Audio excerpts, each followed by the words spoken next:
And some of these character ideas, are you watching people when you go to Starbucks? Is that the only reason to go to Starbucks? But where are you coming up with some of these ideas for these characters? I think every writer carries around a locker, and they just stick ideas in there, and periodically they pull them out and redress them. And it's funny, like you do look back, and sometimes you don't realize where they're coming from. You go, oh yeah, I pulled that from this. But like, there's things that you just kind of stick onto your mental, collage of your life. Like, pieces of conversation I have with my wife will go in there, and that'll end up in the script. Or, someone that I knew from high school, or a character here. So it's an emotion. A lot of favor. I'm of the perfect generation to really be befuddled by Facebook, by social media, because for most of my life, prior to social media, someone fell out of your life, they were out of your life. Like if you didn't write them a letter, they were gone. Like high school, junior high, early in my career, college, a lot of people just fell out of the way. And then when Facebook came about, suddenly all the stages of your life were in the room at the same time. You have a former employer when you were 20, and a high school friend, and your daughter, and a current friend of yours, and your mom, all commenting on your status update, and they're all talking to each other. And it's very strange to see like someone I knew in junior high, someone that I worked on a film when I was 25, and my kid all commenting on a picture of my Christmas tree. It's just very strange. And you find yourself being approached by people that you didn't necessarily like way back then, or didn't have, or you did, but you have nothing in common with now, suddenly friending you on Facebook, and all of a sudden they're commenting on your feed, and not always positively, and it's strange. And there was a situation where there was a guy that I didn't really, we were friends in 7th grade, 8th grade forward, we didn't get along at all. Couldn't stand the guy. Didn't talk to him, didn't end well.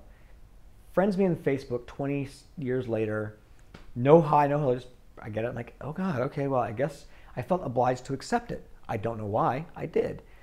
And then he was completely acidic on everything I posted. He turned everything into a political thing.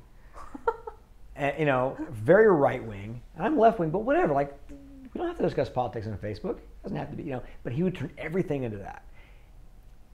I have no idea. Like, picture my kid. I have no idea why. I got really sick of it. At one point, I got so angry, I was about to tell him off. And I'm like, why? Why am I doing this? I don't see this person. You don't live in the same state as me. We have no real world friends in common. We're not related. No work together. Like, why am I friends with this guy?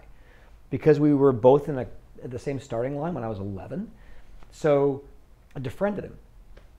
And I didn't tell him. I didn't make a thing about it. I just literally defriended him. And it became this thing where like everybody from our high school was like, pro me or con me. And I was, where's this obligation coming from? This strange social obligation to maintain these expired friendships, these expired relationships. And so a lot of the emotional core of favor came from that experience, weirdly enough. Wow. I didn't necessarily intend it to be that way. It wasn't like I'd turned that into a story, but as I began to write this story, for me, that became a part of it, and it formed a lot of the characters and a lot of the subtext of the film.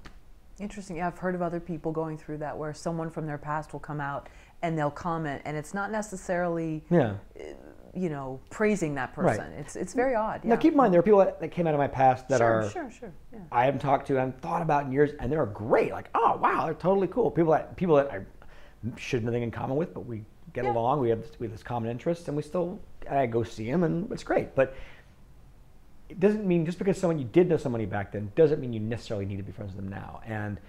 And Facebook has sort of created this social obligation, absolutely, to be friends with them just because you know them, regardless of whether or not you should be.